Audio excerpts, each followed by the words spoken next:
we have the Mimic and David's deep connection, which is implied to have granted the animatronic life, as hinted at when Edwin notes the Mimic expressing actual emotion. To quote him, "This wasn't mimicking, it was responding." When had that happened? Shortly afterwards, Edwin describes an interaction between a son and the animatronic. David beamed. Mimic's eyes lit up brighter than usual. The Mimic's eyes lighting up brighter and it learning to respond could hint that it gained sentience from David's emotions.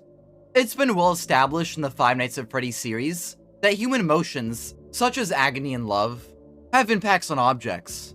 To quote the third Fazbear Frights book, human emotion is slower to impact, more insidious. It emanates from us, or is excreted from us, if you will, like sweat or tears. And it wafts outward like a noxious cloud, soaking into the surroundings.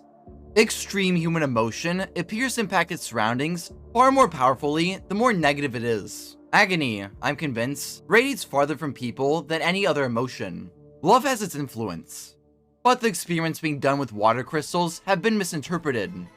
Just because love forms beautiful ice crystals doesn't mean it's the most powerful emotion. So clearly, while agony is the strongest emotion, love still has its influence. David's love influencing the Mimic would explain it randomly gaining sentience in the story, and make David even more important to the animatronic.